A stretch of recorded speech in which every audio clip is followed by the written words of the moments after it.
Hej och välkomna till Frihetsnytt. Idag har vi en intervju med en mycket spännande man och vi ska ta den på engelska, så därför byter vi språk nu. Hello everyone, we have a very special guest with us today. It's Dr. Reiner Fuellmich. Most welcome, Dr. Fuellmich. Thank you very much for having me. It's a real pleasure. I haven't been to Sweden so many times, but the few times I've been there, I really loved it. I went windsurfing. Oh, you did. You are Yeah, so welcome back whenever you want. we will come back. Europe is our home. Good. Good. Well, this is an interview for a newspaper that's pretty new. We've been around for a year. It's called Freedom News, frihetsnytt in Swedish. So we have a lot of in common, I'm sure. Oh, I'm too. Yeah. Well, Dr. Fuellmich, for those who don't know, began his career as a lawyer with medical malpractice as his specialty. And he became later involved in processes against large companies, such as his former employer, Deutsche Bank, and also Volkswagen, that I suppose many have heard of. And you were well known to a lot of people before this corona narrative arrived 3 years ago. Yeah, well, that's true. I have given a lot of interviews on national television because I was representing all these clients against large global corporations. One of them, as you mentioned, was my former employer, Deutsche Bank. And back then, I guess I can say that my firm and we used to be 17 lawyers plus paralegals, IT, etc., 35 people altogether. I think we were really successful. We were winning these cases against the banks up until these cases went up all the way to the German Supreme Court. And that's where, as we now know, the other side had infiltrated their people and they stopped us. But I had been pretty well known because of all these interviews and because of the work that we'd been doing. We'd been representing small and medium-sized businesses and consumers against large corporations. True. Yeah. But could you tell us what happened after that? What's it that caught your attention to the so-called pandemic? It's a combination, I think, of two things. I had always been wary of the fact that something wasn't right when we took these cases to court. In the lower courts, where many of the judges are really still or were independent, in the lower courts, we were doing really well. But the higher we went up on appeal and then eventually to the Supreme Court, it became very, very clear that we were not just fighting the other side, the banks or their attorneys, but some of the judges as well, who very clearly sided with, I guess you could call it, power. It doesn't make a difference if there's financial power or economic power, or political power, but it's a fact now that the German judiciary is pretty much in line with the powers that be. They're doing it not because they're being bribed. Some of them are being bribed, yes, but mostly because, this is still corruption, but for career reasons. Now, this is not to say that everyone is corrupt, but I am saying that those few who are willing to uphold the rule of law, they have been silenced because of this one special case that was brought against a Weimar judge who did what he was supposed to do and you may have heard about this case. If not, I'll explain it to you. But here's what happened. He was approached by a mother of 7 and 9-year-old boys, and she asked him to help because she believed that her children were being tortured at school because they had to get tested every other day. They had to wear masks. There was social distancing. They couldn't play with their friends and they couldn't sleep. In the middle of the night, they would wake up and scream, and they had headaches and belly aches. They didn't want to go to school anymore. So what this judge did is he said, well, I'm not a medical expert, so in order to decide this case, I'm going to hear expert witnesses. He called upon 3 well-known professors from very from established universities. And based on their testimony, he said, this is illegal. There is no factual basis for anything that the school is doing. Stop it.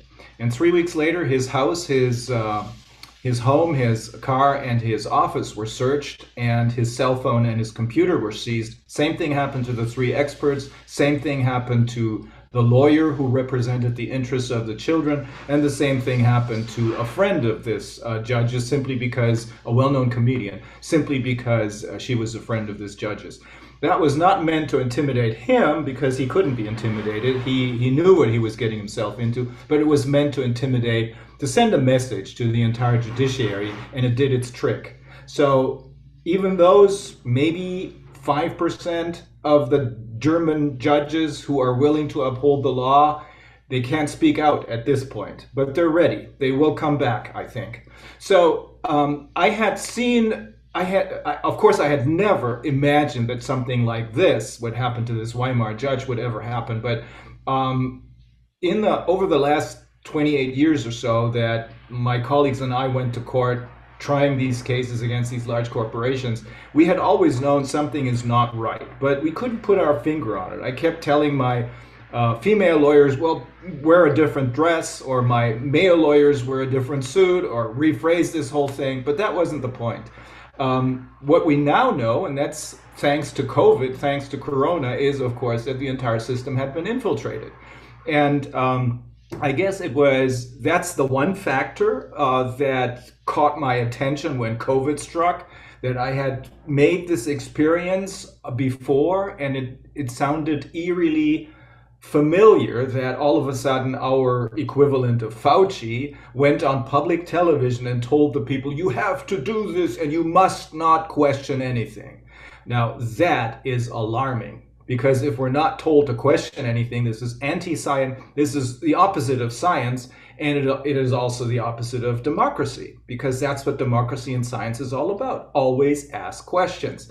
And the second factor that made me turn around, so to speak, even physically turning around and come back from our ranch in Northern California to Germany, is my wife, because she said, Reiner, we have to do something. This is bad. It doesn't look good. We're getting all these phone calls from our friends and relatives telling us about lockdowns, and it doesn't make any sense. I'm afraid something really bad is happening. And you know how to deal with it. You have all your colleagues, they're ready to fight the big corporations.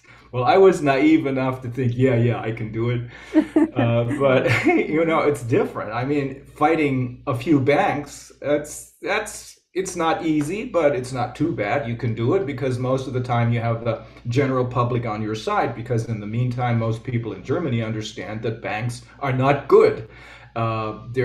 If you've seen the movie The Big Short about the Lehman crisis, it tells you the whole story about Deutsche Bank. It's crooked, and I've seen it. I've seen it firsthand. They'll do anything for a buck. They'll go and kill. So I decided, because my wife told me that my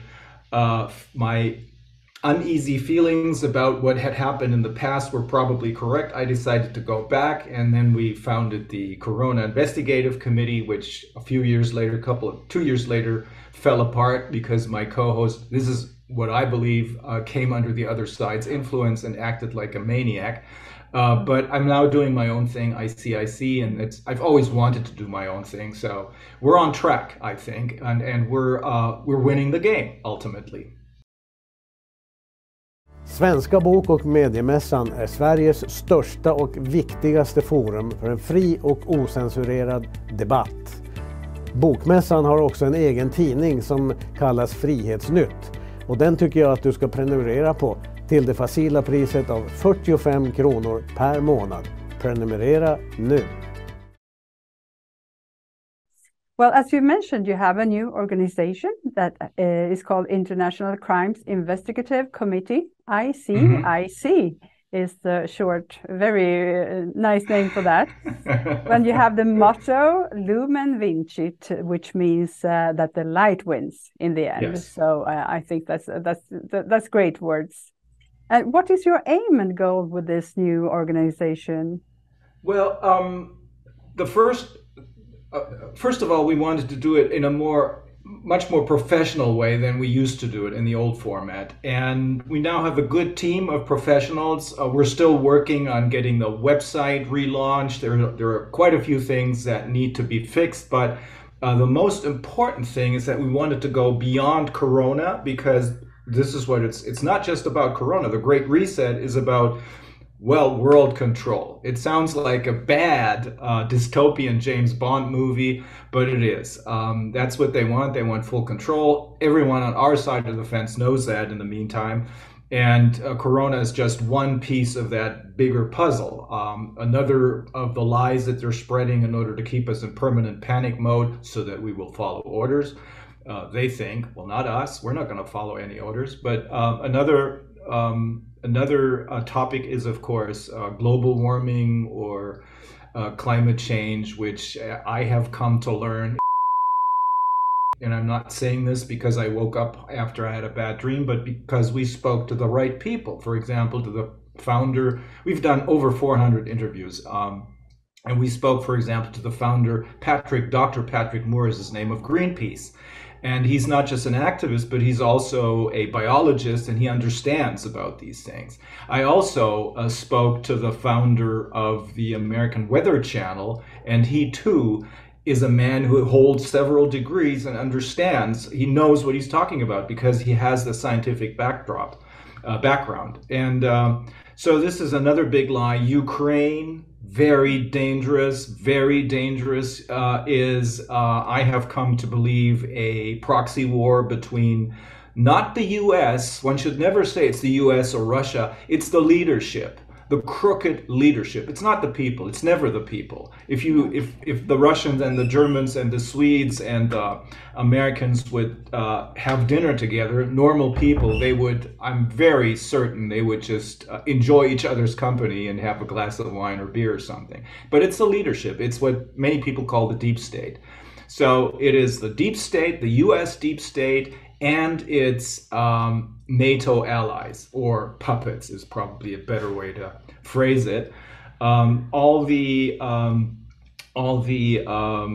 countries that have joined NATO, they are following orders basically, and you can see it. They've had 30 years to implant their people to infiltrate our system. It's probably not different in Sweden, but in Germany I can say for sure, and in the US I can say for sure, that those people who are now in power, who we think we voted into office, well, we did vote them into office, but they were served to us on a kind of a silver platter by the other side. There's no one else but their people, because they've been running this show for, I don't know, 30 years. Since 1992, the World Economic Forum's Young Global Leaders program has churned out all these politicians who are probably the stupidest people in the world. If I look at the German politicians, my God, they're either totally corrupt, our chancellor, for example, and or totally stupid. Look at our Secretary of State. She can't even phrase one coherent sentence. But that's what we have to deal with. And those are the people who are pushing for war because they're just doing what they're ordered to do. And they're trying to make us believe, of course, that this is what the general population thinks as well. But it's not true. That's the falsehood, that's the lies that the mainstream media are spreading, because they too are owned by the other side, literally. Yeah, I think you can see that very clearly, that this is not what the public wants, because you have a lot of demonstrations in Germany, for example, maybe, I think every week people go out on the streets. We are not very good at that in Sweden, unfortunately, yet, but we're trying to get there. It's actually interesting that you mentioned World Economic Forum, because we're making a series of programs about the World Economic Forum here, in 5 programs with an expert in the subject. So he has really dug deep into the organization, and very good. Yeah, so we will try to put a light on the World Economic Forum later on. That is their major platform, I believe. But there are other people behind this, of course. The people you can see are just the tip of the iceberg. I mean, look at this Klaus Schwab guy. He has all these professorships. I think they're all fake. Look at the people who are working for him. They all have fake biographies. But the one thing that I have learned through these interviews is that the World Economic Forum is really a CIA creation, a deep state creation, because you probably know this. This is a result of the very professional journalism of the partner of Whitney Webb. His name is Johnny Vetmore. And he found out that, and we interviewed him on this, that Schwab was, by his father, was sent to Harvard, where he met Henry Kissinger, who introduced him to a CIA-funded program. And as a result of this, they founded the World Economic Forum in 1971. So that's a CIA creation. I have come to the conclusion that it's not just the World Economic Forum and, of course, its Young Global Leaders Program, which was founded in 1992, I believe. Among the first two graduates were Angela Merkel and Bill Gates. But I have come to believe that the entire EU, which has nothing to do with Europe, is a CIA creation. Well, could you tell us a little bit about the legal proceedings that you have done regarding the pandemic? Yeah, well, here's the thing. After about 3 or 4 months after we had started with that old format, the Corona Investigative Committee, we were getting all kinds of emails and even phone calls from people from all over the world. This was totally unexpected. We thought at first that we were just talking to the German language community, but there's people from all over the world, including many lawyers who wanted me to connect them with the experts whom we had interviewed so that they could go to court, take these experts with them, like Dr. Mike Yeadon, the former vice president of Pfizer. He's a really, really, really good man and a good friend now. Or all these professors of this is much more, of course, than just Corona. The backdrop is eugenics, which is now turning or has already turned into genocide. So we needed to talk to historians, to geopoliticians, Professor Michel Chossudovsky. They wanted to get connected with these people because they wanted to file cases. Because at that point, this is still at the beginning of the pandemic, towards the end of 2020. At that point, many of us, lawyers, not me, thought, oh, this is easy because here we have proof.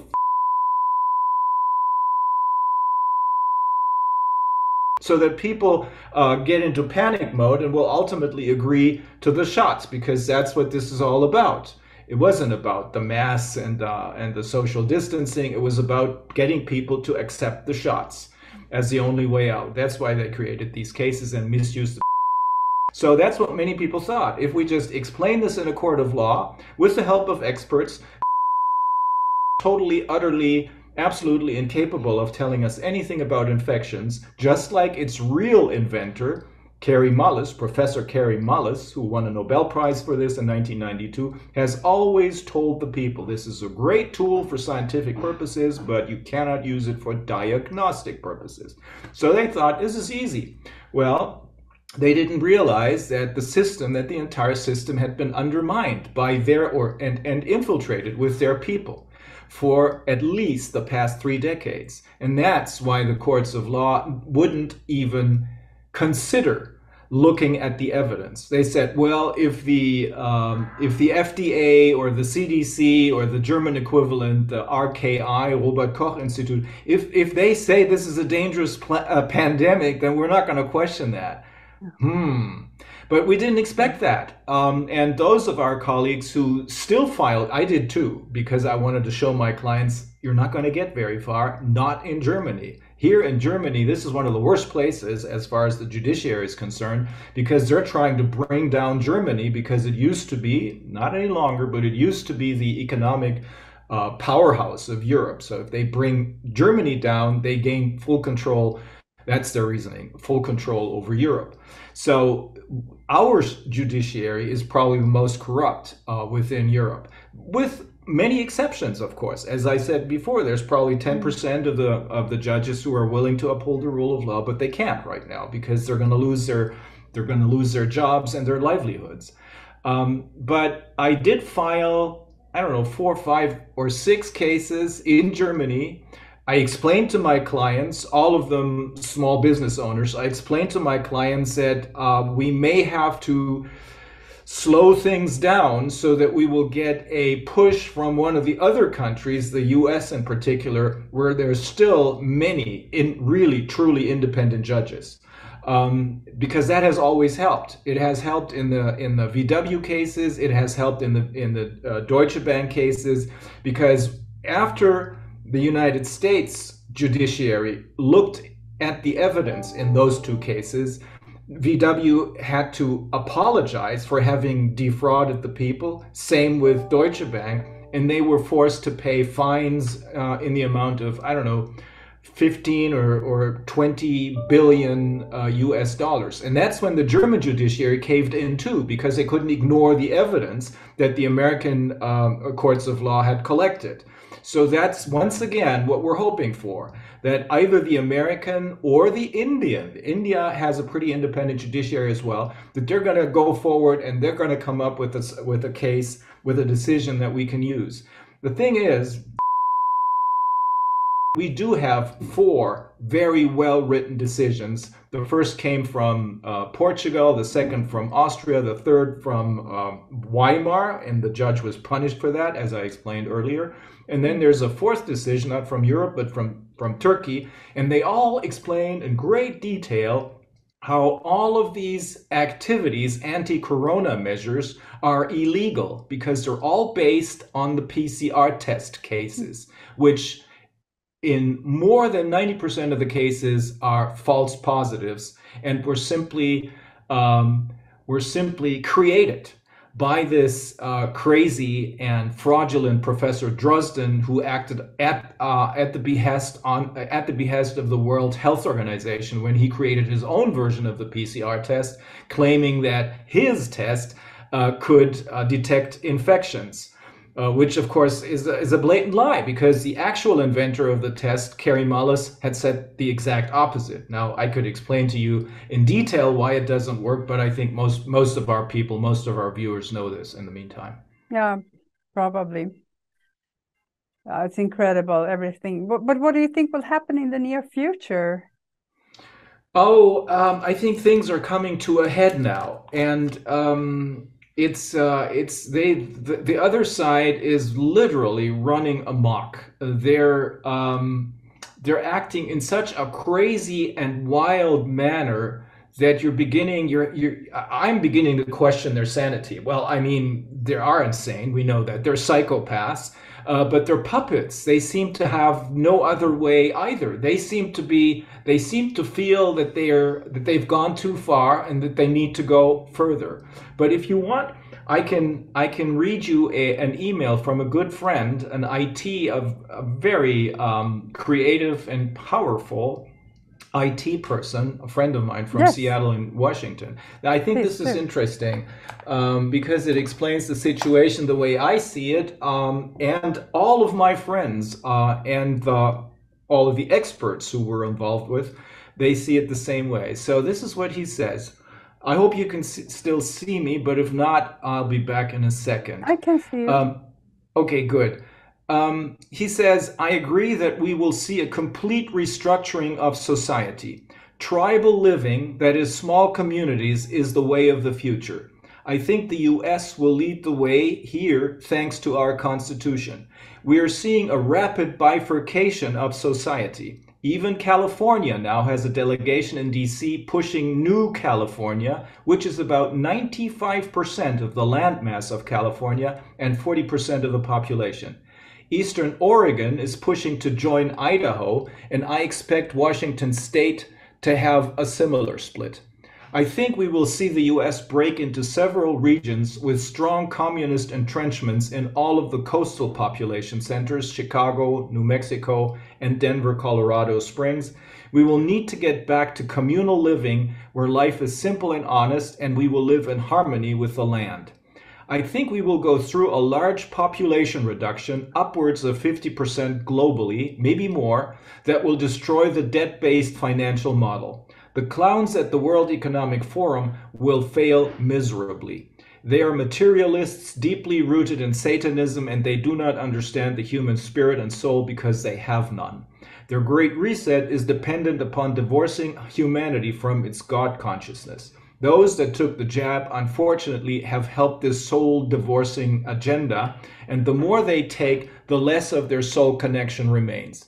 I thought initially that the jab was the proverbial mark of the beast, but I actually think that is still to come and will be the digital ID and CBDC. That's the digital currency. Digital currency, yes. Yeah. Part of the laws of the universe is the law of free will. People will need to choose the mark. The jab was a game of mass deception and is there for digital control of the population and controlled culling. 5G plays a big piece in this game. I think it plays the biggest piece in this game. But ultimately, they will force people to accept the digital ID, get chipped, and plug into the satanic matrix they're building to replace the world of God. So those of us that will not take the knee will have to live outside that world and learn to love our neighbors and help each other. I expect they will take everything from those of us that refuse the mark. However, once detached from the global parasite, these new communities will thrive and prosper. They will lose this game, as has been foretold, but they're like the spoiled child and would rather kick over the chessboard than lose gracefully. They have owned this world for at least 6,000 years, but their time of rule is coming to an end.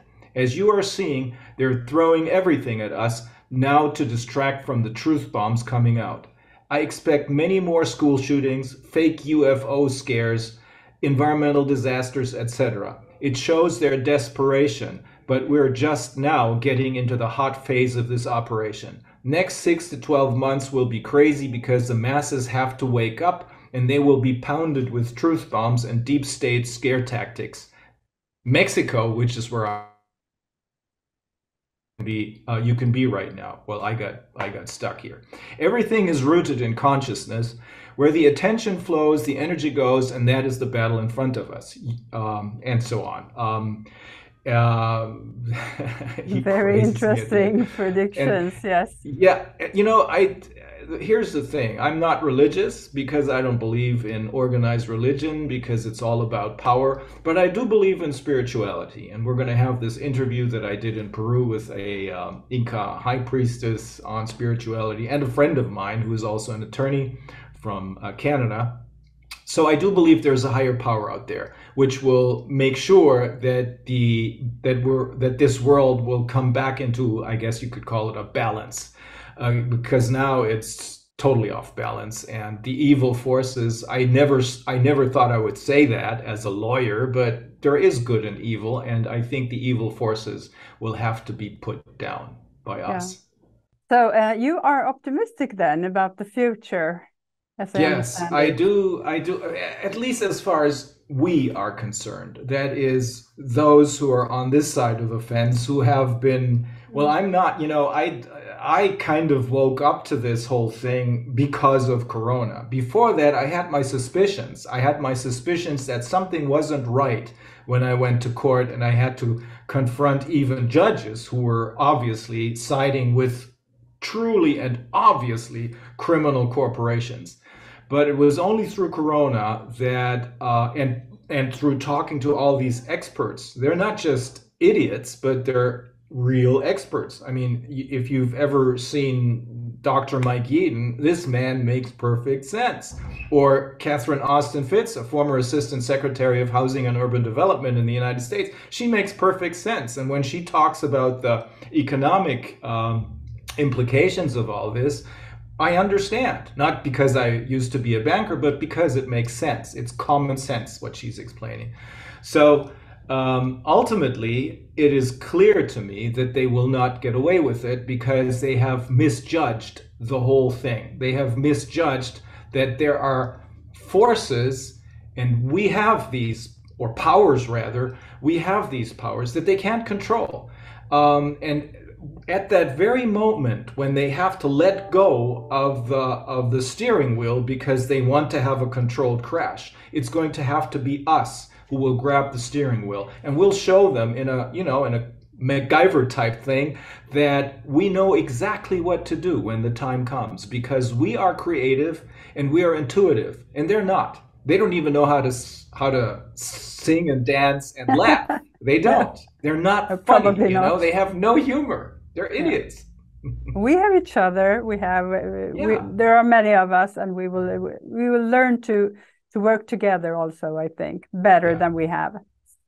I do too.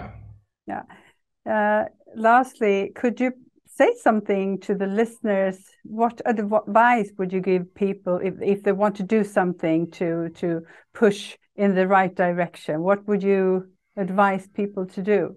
Of course, that's individual, what people can do, but something easy and small.